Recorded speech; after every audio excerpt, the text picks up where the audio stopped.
Bismillahirrahmanirrahim. Assalamualaikum warahmatullahi wabarakatuh. Halo Bapak Ibu semua, pejuang PPG yang hari ini sedang menyelesaikan modul 1 dan nantinya akan bersiap-siap untuk melaksanakan tes akhir modul. Mohon disiapkan agar dapat memperoleh minimal nilai 75 dan bisa dinyatakan lulus untuk modul 1 dan bisa lanjut ke modul 2. Oleh sebab itu, Bapak Ibu semua, pada kesempatan saat ini saya ingin membagikan berkenaan dengan prediksi tes akhir modul atau TAM untuk modul 1 profesional pada PPG bidang studi sejarah kebudayaan Islam atau SKI bagian pertama. Karena nanti kami bagi menjadi dua, Bapak Ibu. Ini bagian pertama untuk topik 1 sampai dengan topik 4. Dan nanti di bagian kedua, insya Allah nanti kami juga akan sampaikan untuk topik 6 sampai dengan topik 5, maksud kami topik 5 sampai dengan topik 8. Baik, Bapak Ibu, silahkan jika ini diperlukan oleh Bapak Ibu untuk mempersiapkan diri menghadapi tes akhir modul 1, silahkan bisa disimak video ini sebagai referensi untuk berlatih menghadapi tes akhir modul 1. Baik, langsung saja Bapak Ibu, soal yang pertama. Sebelum Islam datang, sistem politik di Jazirah Arab didominasi oleh kepemimpinan suku. Setiap suku memiliki pemimpinnya sendiri dan tidak ada satu kekuasaan pusat yang mengatur seluruh wilayah Arab.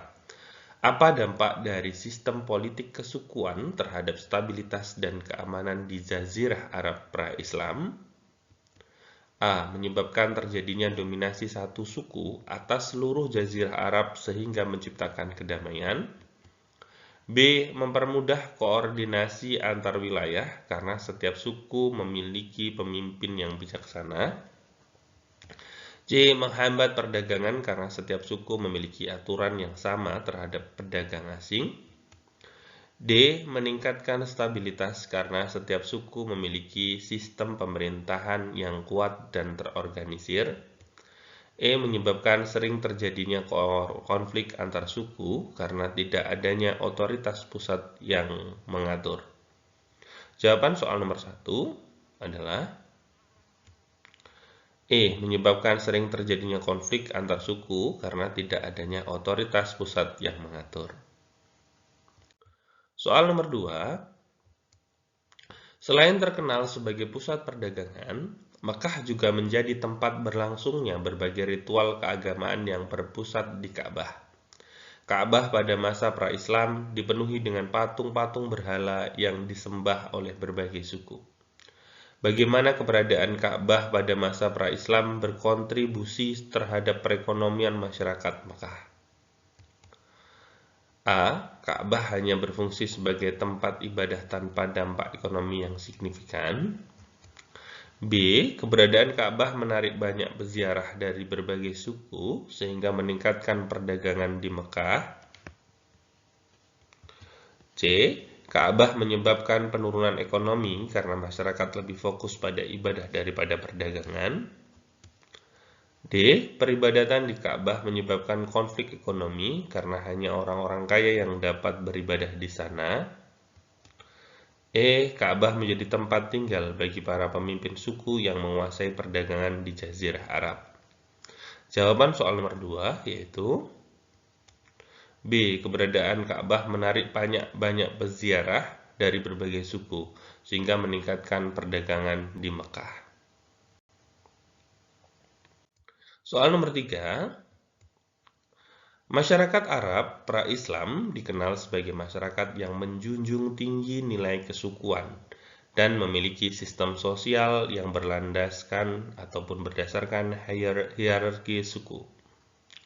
Namun, kondisi ini juga menyebabkan ketimpangan sosial yang cukup signifikan, terutama bagi golongan yang tidak memiliki perlindungan suku. Bagaimana kondisi sosial masyarakat Arab pra-Islam mempengaruhi penerimaan terhadap ajaran Islam? A. Sistem sosial masyarakat Arab pra-Islam tidak memiliki pengaruh terhadap penerimaan Islam. B. Islam mendapat perlawanan dari kelompok elit karena ajarannya menekankan persamaan derajat manusia. C. Islam hanya diterima oleh suku Quraisy karena mereka memiliki posisi dominan dalam sistem sosial. D. Islam sudah diterima karena tidak mengubah struktur sosial yang telah ada. E. Masyarakat Arab dengan mudah menerima Islam karena mereka sudah terbiasa dengan sistem keagamaan yang terorganisir. Jawaban soal nomor 3 adalah B. Islam mendapat perlawanan dari kelompok elit karena ajarannya menekankan persamaan derajat manusia. Soal nomor 4. Masyarakat Arab pra-Islam menganut berbagai kepercayaan dan sistem keagamaan. Sebagian besar penduduknya adalah penyembah berhala. Meskipun terdapat pengaruh dari agama-agama besar seperti Yahudi dan Nasrani, bagaimana keberadaan agama di Jazirah Arab pra-Islam memengaruhi kehidupan sosial masyarakat saat itu? A. Menyebabkan perpecahan sosial yang berujung pada perang saudara antar suku. B. Memicu persaingan ekonomi karena masing-masing agama memiliki sistem perdagangan yang berbeda. C. Mendorong masyarakat untuk bersatu dalam satu sistem kepercayaan yang seragam. D. Menghambat perkembangan intelektual karena masyarakat lebih fokus pada ritual keagamaan. E. Menjadikan Mekah sebagai pusat peribadatan dan perdagangan yang dikunjungi berbagai kelompok agama. Jawaban nomor 4 adalah E. Menjadikan Mekah sebagai pusat peribadatan dan perdagangan yang dikunjungi berbagai kelompok agama. Soal nomor 5. Jazirah Arab merupakan sebuah wilayah yang secara geografis didominasi oleh padang pasir dan memiliki sumber daya alam yang terbatas. Namun, wilayah ini menjadi jalur perdagangan penting antara dunia timur dan barat. Kondisi geografis ini turut memengaruhi pola kehidupan masyarakatnya. Bagaimana pengaruh kondisi geografis Jazirah Arab terhadap kehidupan sosial dan ekonomi masyarakat pra-Islam? A. Letak strategis Jazirah Arab menyebabkan masyarakat lebih mengandalkan pertanian sebagai sumber utama mata pencaharian. B. Masyarakat cenderung hidup berpindah-pindah atau nomaden dan bergantung pada perdagangan serta pengembalaan. C. Kondisi geografis yang sulit membuat masyarakat lebih fokus pada pendidikan dan pengembangan ilmu pengetahuan. D. Sumber daya alam yang melimpah membuat masyarakat hidup dalam kemakmuran tanpa bergantung pada perdagangan. E. Tidak ada pengaruh signifikan antara kondisi geografis dengan kehidupan sosial dan ekonomi masyarakat Arab pra-Islam. Jawaban nomor 5 adalah B. Masyarakat cenderung hidup berpindah-pindah atau nomaden dan bergantung pada perdagangan serta pengembalaan. Soal nomor 6. Jazirah Arab terletak di bagian barat daya benua Asia. Secara garis besar, Jazirah Arab dibedakan menjadi dua, di antaranya daerah pedalaman dan daerah pesisir. Di bawah ini yang termasuk ciri-ciri daerah pedalaman di Jazirah Arab adalah A. Nomaden, B. Menetap, C. Gersang, D. Terjadi hujan, E. Padat penduduk. Jawaban nomor 6 adalah A. Nomaden. Soal nomor 7. Sebelum kedatangan Islam, dalam masyarakat peribadatan, mayoritas masyarakat Mekah beribadah kepada berhala, Lata dan Uzza. Mengapa hal demikian dapat terjadi? A. Lata dan Uzza dipercaya sebagai perantara. B. Kesepakatan para pemimpin suku. C. Agama nenek moyang. D. Lata dan Uzza dianggap sebagai reinkarnasi para nabi. E. Perintah dari Nabi Ibrahim. Soal nomor 7, jawabannya adalah A. Lata dan Uzza dipercaya sebagai perantara.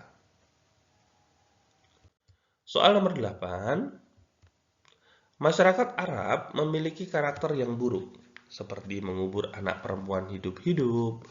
Namun demikian, ada juga karakter positif yang dimiliki masyarakat Arab. Berikut ini adalah bentuk kebiasaan positif bangsa Arab, yaitu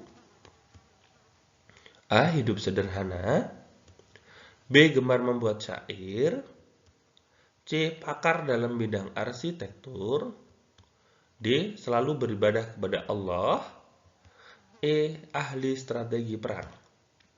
Jawaban nomor 8 adalah B. Gemar membuat syair. Soal nomor 9. Sebelum Rasul diutus terjadi perang antar suku yang terjadi karena fanatisme kesukuan yang berlebihan. Berikut ini perang yang terjadi karena fanatisme kesukuan adalah perang A. Yamamah, B. Badar, C. Siffin, D. Fujar, E. Jamal. Soal nomor 9 jawabannya adalah D. Fujar. Soal nomor 10. Pada awalnya, kondisi bangsa Arab masih dalam keadaan yang belum kondusif karena ada ketegangan antar suku. Kemudian Nabi Muhammad mencoba mencari penengah konflik ketika pemasangan Hajar Aswad di Ka'bah.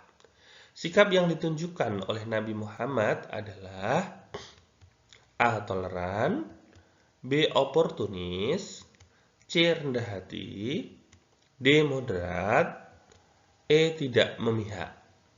Jawaban nomor 10 adalah D. Moderat. Soal nomor 11. Bagaimana seorang guru dapat menunjukkan sikap profesional dalam mengajarkan materi tentang Jazirah Arab pra-Islam kepada siswa? A. Mengabaikan perbedaan pendapat siswa mengenai topik yang diajarkan. B. Menyampaikan materi tanpa memberikan kesempatan diskusi.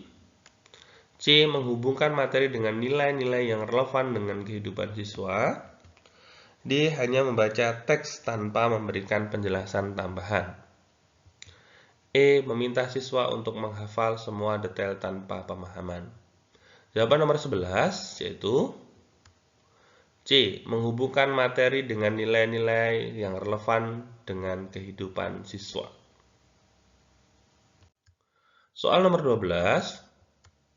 Seorang guru yang baik dalam menyampaikan materi sejarah Jazirah pra-Islam, Jazirah Arab pra-Islam seharusnya A. Memberikan penilaian negatif terhadap budaya masyarakat pra-Islam, B. Mengajarkan toleransi dengan memahami konteks sejarah masyarakat tersebut, C. Fokus hanya pada aspek ekonomi dan mengabaikan aspek lain, D. Mengajarkan materi dengan opini pribadi tanpa fakta pendukung, E. Menghindari pertanyaan siswa untuk mempercepat pembelajaran.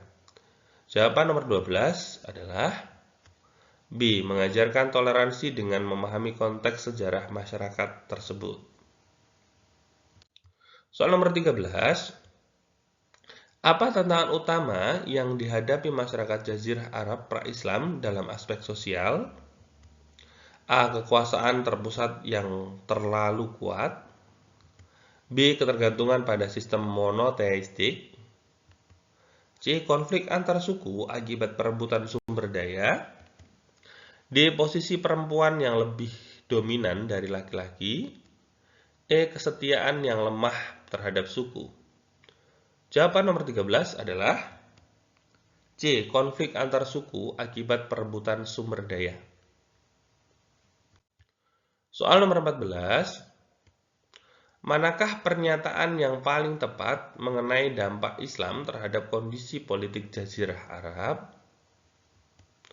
A. Islam memperkuat sistem tribalistik di Jazirah. B. Islam menawarkan tata sosial yang semakin hierarkis. C. Islam membawa struktur politik yang lebih terorganisir. D. Islam hanya fokus pada reformasi ekonomi tanpa pengaruh politik. E. Islam menghapuskan peran kota-kota perdagangan. Soal nomor 14, jawabannya adalah C. Islam membawa struktur politik yang lebih terorganisir. Soal nomor 15. Dalam aspek ekonomi, bagaimana Makkah berperan dalam Jazirah Arab pra-Islam? A. Sebagai pusat pengelolaan hasil bumi dari wilayah lain. B. Menjadi kota dengan sistem pemerintahan yang paling terpusat. C. Berfungsi sebagai penghubung perdagangan antara Barat dan Timur.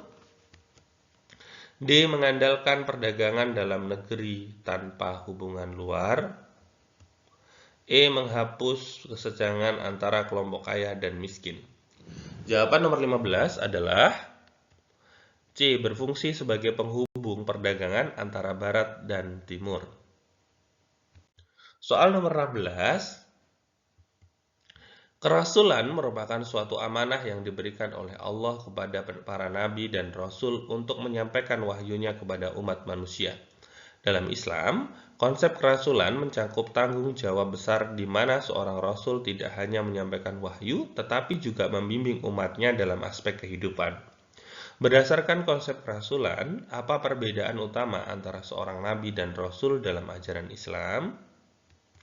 A. Rasul lebih tinggi kedudukannya daripada nabi karena memiliki mukjizat yang lebih banyak. B. Semua nabi adalah rasul, tetapi tidak semua rasul adalah nabi. C. Rasul menerima wahyu dalam bentuk kitab suci, sedangkan nabi hanya dalam bentuk mimpi. D. Nabi dan rasul memiliki tugas yang sama tanpa perbedaan dalam tugas dan tanggung jawabnya. E. Nabi hanya menerima wahyu untuk dirinya sendiri, sedangkan Rasul menerima wahyu untuk disampaikan kepada umatnya. Jawaban nomor 16 adalah E. Nabi hanya menerima wahyu untuk dirinya sendiri, sedangkan Rasul menerima wahyu untuk disampaikan kepada umatnya. Soal nomor 17.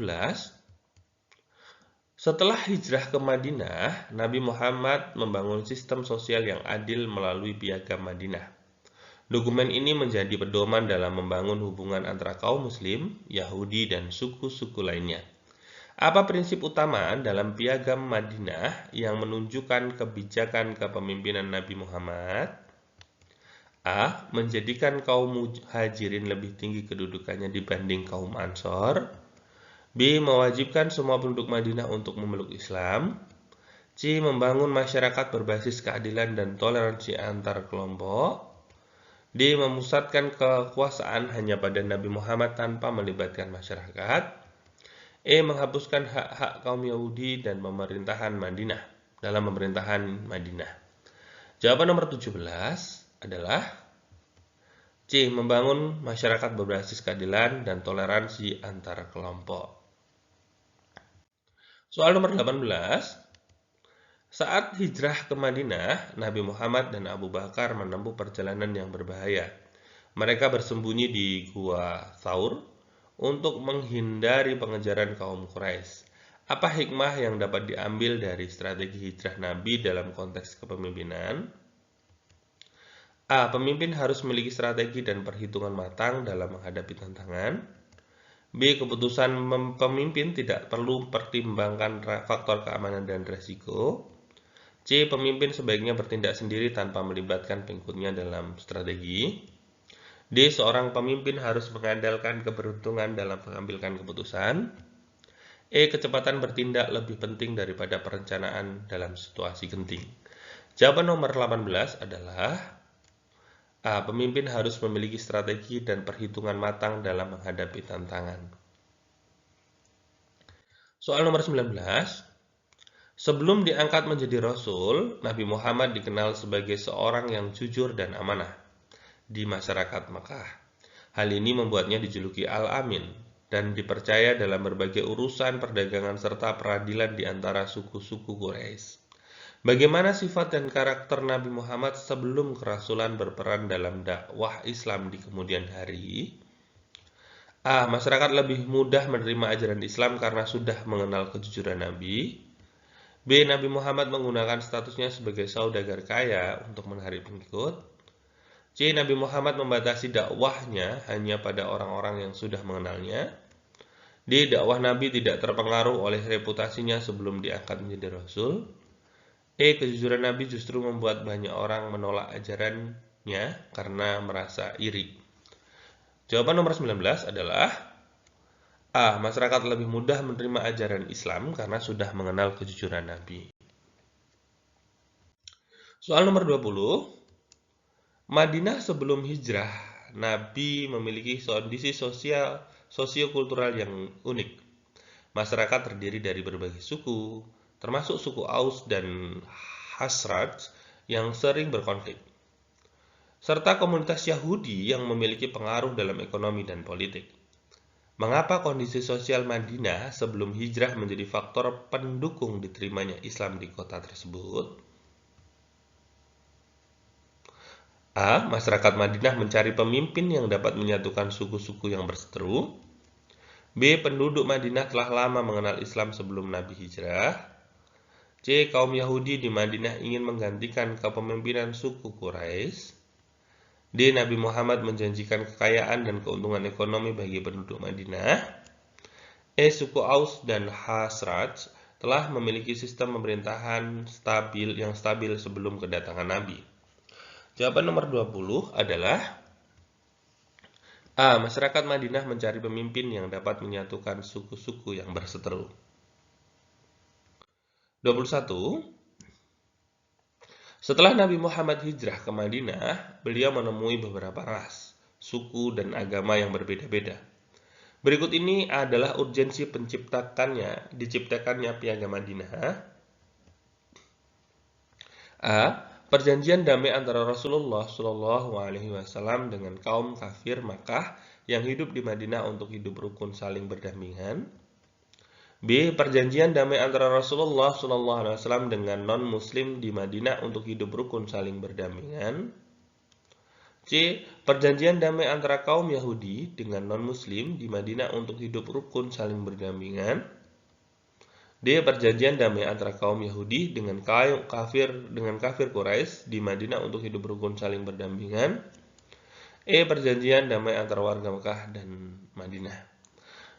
Soal nomor 21, jawabannya adalah C. Perjanjian damai antara kaum Yahudi dengan non-Muslim di Madinah untuk hidup rukun saling berdampingan. Soal nomor 22. Setelah hijrah ke Madinah, Rasulullah SAW membina masyarakat Madinah bidang agama. Berikut ini adalah usaha untuk mewujudkannya adalah A. Membentuk satuan tentara. B. Mengajar sahabat di Masjid Baitullah atau Masjid Nabawi. C. Mendirikan pasar. D. Mendirikan Baitul Mal. E. Mendirikan Masjid Nabawi. Jawaban nomor 22 adalah B. Mengajar sahabat di Masjid Baitullah atau Masjid Nabawi. Soal nomor 23. Sahabat Rasulullah SAW yang menimba ilmu dan tinggal di beranda Masjid Baitullah atau Masjid Nabawi disebut A. Ahlu masjid. B. Ahlu ilmi. C. Ahlu sufah. D. Ahlu nabi. D. Ahlu jannah. Jawaban nomor 23 adalah C. Ahlu sufah.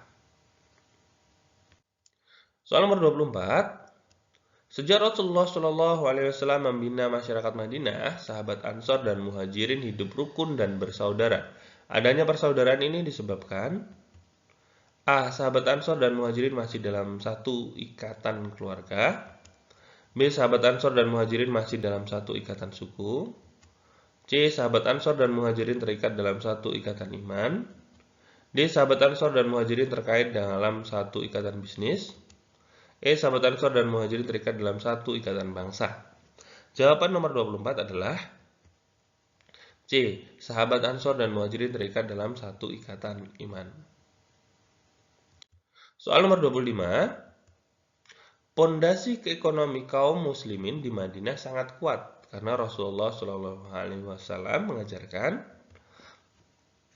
A. Berdagang dengan jujur, rajin zakat dan infak, bekerja keras dan melakukan monopoli dagang. B. Berdagang di pasar, rajin zakat dan infak, bekerja keras dan anti monopoli dagang. C. Berdagang dengan jujur, rajin zakat dan infak, bekerja keras dan anti monopoli dagang. D. Berdagang di pasar, rajin zakat dan infak, bekerja keras, dan melakukan monopoli dagang. D. Berdagang dengan relasi yang lintas agama. Jawaban soal nomor 25 adalah C. Berdagang dengan jujur, rajin zakat dan infak, bekerja keras, dan anti monopoli dagang. Soal nomor 26. Apa yang menjadi faktor utama yang mempengaruhi keputusan Nabi Muhammad SAW untuk melakukan hijrah ke Madinah setelah menerima perjanjian dari penduduk Yastrib? A. Keinginan untuk membangun kekuatan politik yang lebih besar. B. Ancaman pembunuhan dari kaum Quraisy yang semakin mendesak.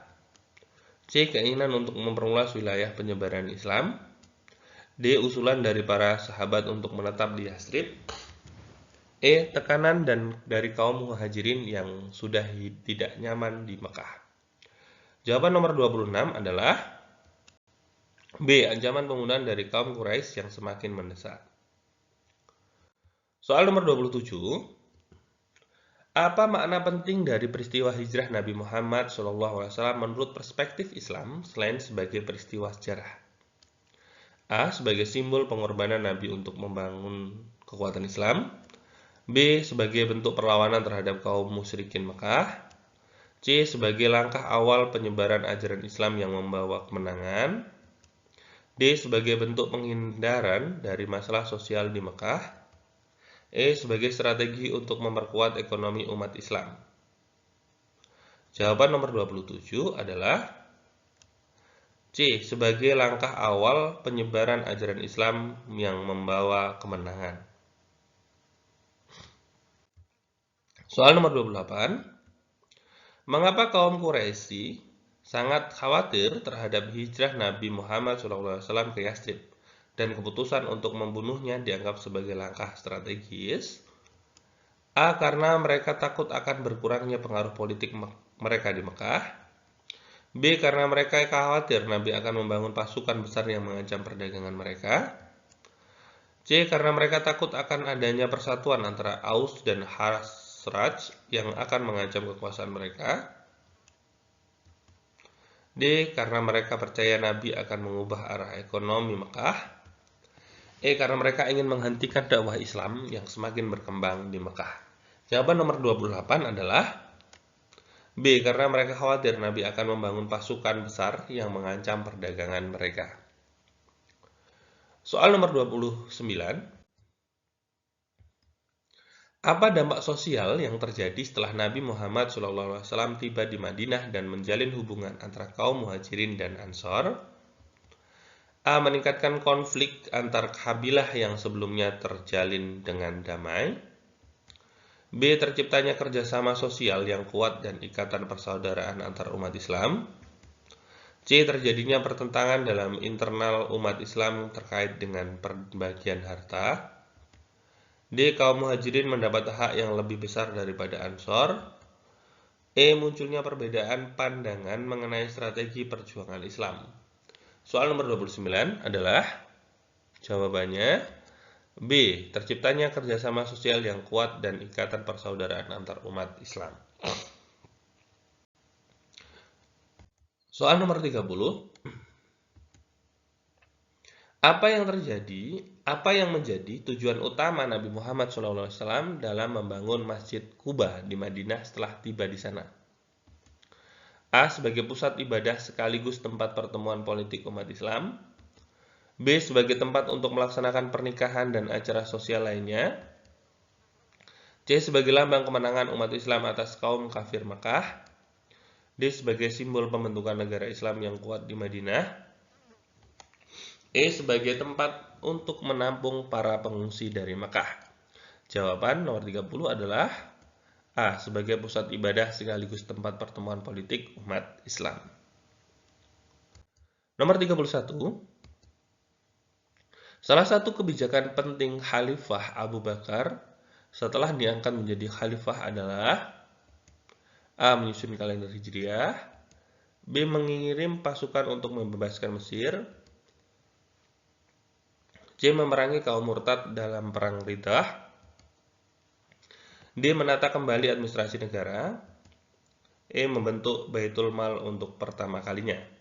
Jawaban nomor 31 adalah C. Memerangi kaum murtad dalam perang Riddah. Soal nomor 32. Abu Bakar As-Siddiq mengumpulkan mushaf Al-Quran menjadi satu buku karena A. Banyak sahabat ingin memilikinya. B. Banyak hafiz wafat dalam perang Yamamah. C. Perintah langsung dari Rasulullah. D. Untuk dijual kepada umat Islam di berbagai daerah. E. Agar dapat diterjemahkan ke berbagai bahasa. Jawaban nomor 32 adalah B. Banyak hafiz wafat dalam perang Yamamah. Soal nomor 33. Umar bin Khattab dikenal sebagai pemimpin yang tegas, adil, dan visioner. Dalam satu inovasi pemerintahannya adalah A. Menghapuskan pajak jizyah. B. Membuat perluasan Masjidil Aqsa. C. Membentuk lembaga kepolisian atau syurtah. D. Membuat pasar khusus kaum muhajirin. E. Menetapkan sistem kerajaan turun-temurun. Jawaban nomor 33 adalah C. Membentuk lembaga kepolisian atau syurtah. 34. Pada masa Umar bin Khattab, wilayah Islam berkembang pesat.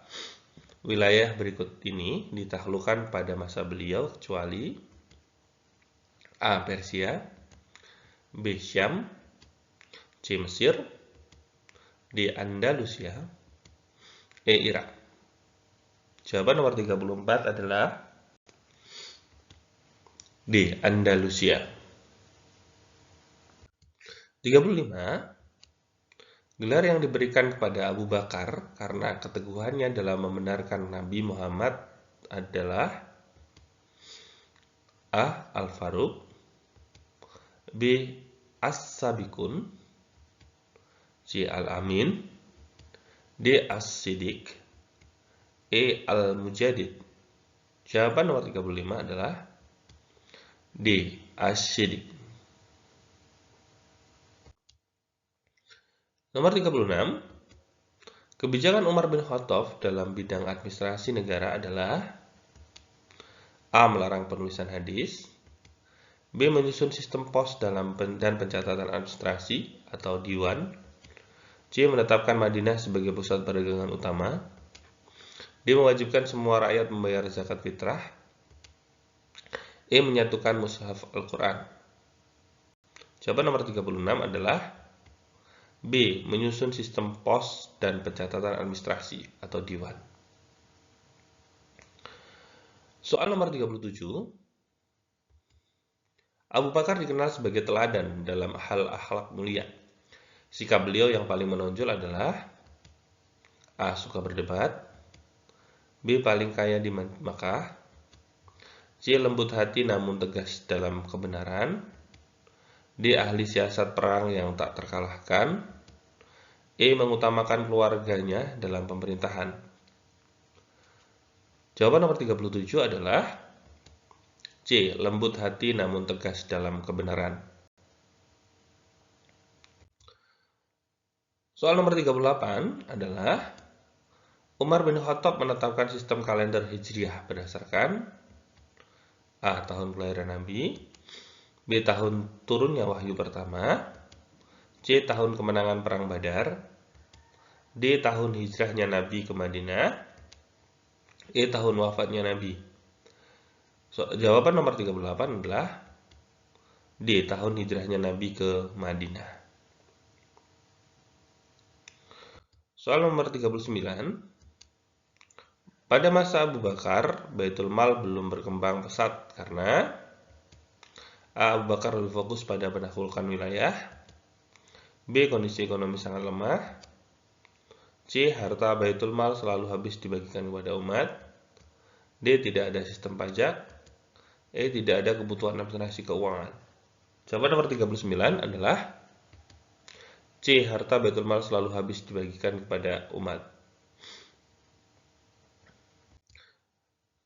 Soal nomor 40.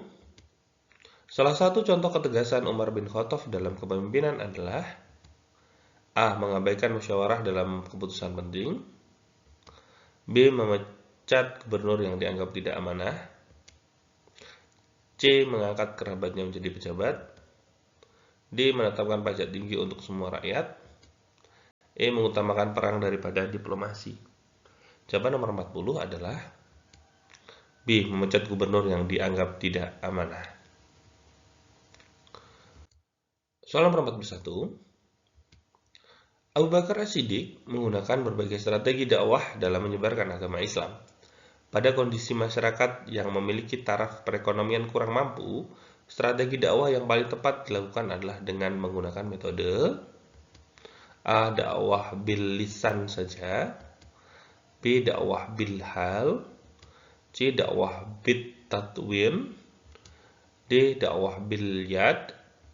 E. Dakwah bil mal. Jawaban nomor 41 adalah dakwah bil hal. B. Nomor 42. Pada masa Abu Bakar As-Siddiq, ilmu pengetahuan Islam kurang mengalami kemajuan yang berarti. Hal ini disebabkan oleh beberapa agenda penting berikut, kecuali A. Penumpasan nabi palsu. B. Mencegah gerakan murtad. C. Pencetakan Al-Quran secara massal. D. Gerakan kaum munafik yang E. Memerangi yang enggan berzakat. Jawaban nomor 42 adalah C. Pencetakan Al-Quran secara massal. Soal nomor 43. Pilihan Abu Bakar agar dikafani menggunakan baju lusuh yang biasa dikenakan saat sholat berjamaah dengan Nabi mengesankan bahwa beliau adalah orang yang sangat zuhud. Kejadian ini berlangsung saat wafatnya Abu Bakar As-Siddiq pada tahun A. 534 Masehi, B. 535 Masehi, C. 634 Masehi, D. 635 Masehi, dan E. 636 Masehi. Jawaban nomor 43 adalah C. 634 Masehi. Di antara strategi dakwah yang diterapkan Umar bin Khattab dalam menyebarkan agama Islam, kecuali A. Mengeluarkan undang-undang, B. Mengembangkan wilayah Islam, E. Membentuk Dewan Perbendaharaan Negara, D. Membentuk Dewan Pengawas Makanan Halal, E. Membentuk Dewan Militer. Jawaban nomor 44 adalah D. Membentuk Dewan Pengawas Makanan Halal. 45. Di antara alasan penting tepat Umar bin Khattab melarang para sahabat senior dan untuk keluar dari daerah Madinah kecuali atas izinnya adalah A. Agar para sahabat tidak bermisi di luar Madinah. B. Agar Madinah menjadi pusat pendidikan. C. Agar para sahabat tidak berkhianat. D. Agar para sahabat tidak membocorkan rencana rahasia Umar bin Khattab. E. Agar Madinah menjadi pusat pariwisata. Jawaban nomor 45 adalah E. Agar Madinah menjadi pusat pariwisata. Soal nomor 46. Sepanjang sejarah Khilafah Rasyidah, ekspansi terluas yang pernah tercapai adalah pada masa Umar bin Khattab radhiyallahu anhu. Pada saat beliau meninggal, kekuasaannya mencapai A. Alexandria, Najran, dan Kerman. B. Khurasan, Rai, Tabriz, dan seluruh Syria. C. Alexandria, Najran, Kerman, Khurasan, Rai, Tabriz, dan seluruh Syria. D. Najran, Kerman, Khurasan, Rai, Tabriz, dan Cina. E. Alexandria, Najran, Kerman, Khurasan, Rai, Tabriz, dan sebagian Syria. Jawaban nomor 46 adalah C. Alexandria, Najran, Kerman, Khurasan, Rai, Tabriz, dan seluruh Syria. 47. Sebelum terpilihnya Utsman bin Affan sebagai khalifah, terdapat 6 sahabat lain sebagai kandidat yang diusulkan kecuali Ali bin Abi Thalib, B. Abdul Rahman bin Auf, C. Sa'ad bin Abi Waqqas, D. Zubair bin Awam, E. Talha bin Sahal. Jawaban nomor 47 adalah E. Talha bin Sahal. 48. Utsman bin Affan memilih tokoh-tokoh yang kuat seperti Al-Walid, Abu Musa al-Asy'ari, dan Sa'id bin Al-As. Tokoh tersebut sangat berjasa dalam menumpas keberontakan. Keterkaitan antara peran tokoh tersebut dengan pola kepemimpinan saat ini dapat dilihat dari pernyataan berikut kecuali A. Tokoh yang kuat dapat membantu memperluas wilayah kekuasaan. B. Dibutuhkan kerjasama yang baik untuk mencapai tujuan bersama. C. Keputusan pemimpin dalam memilih anggotanya menjadi hal penting untuk memajukan organisasi. D. Kecerdasan pemimpin diperlukan untuk mengkoordinasikan strategi. E. Pemimpin harus menggaji bawahnya dengan bayaran yang sangat besar. Jawaban nomor 48 adalah E. Pemimpin harus menggaji bawahnya dengan bayaran yang sangat besar. 49. Hal yang menyebabkan terbunuhnya Utsman bin Affan adalah A. Adanya surat palsu yang ditunjukkan kepada Abdullah bin Sarah. B. Ketidakadilan Utsman bin Affan dalam memimpin masyarakatnya. C. Kekecewaan masyarakat karena Utsman memungut pajak yang tinggi. D. Dendam Abdullah bin Abu Bakar. C. Manipulasi Marwan bin Al-Hakam. Jawaban nomor 49 adalah E. Manipulasi Marwan bin Al-Hakam. 50. Silsilah Ali bin Abi Thalib secara runtut adalah Ali bin Abi Thalib bin Abdul Muthalib bin Hashim bin Abdi Manaf. B. Ali bin Abi Thalib bin As'ad bin Hashim bin Abdi Manaf. C. Ali bin Abi Thalib bin Abdul Muthalib bin Abdi Manaf bin Qusay. D. Ali bin Abi Thalib bin Abdul Muthalib bin Qusay. E. Ali bin Abi Thalib dan bin Abdul Muthalib bin Hashim bin Hilab. Jawaban nomor 50 adalah A. Ali bin Abi Thalib bin Abdul Muthalib bin Hashim bin Abdi Manaf. Baik Bapak Ibu semua, pada bagian 1 ini sudah kami sampaikan sebanyak 50 soal. Mohon maaf apabila ada jawaban yang mungkin tidak tepat. Bapak Ibu bisa mencari mana yang kira-kira dianggap lebih tepat begitu.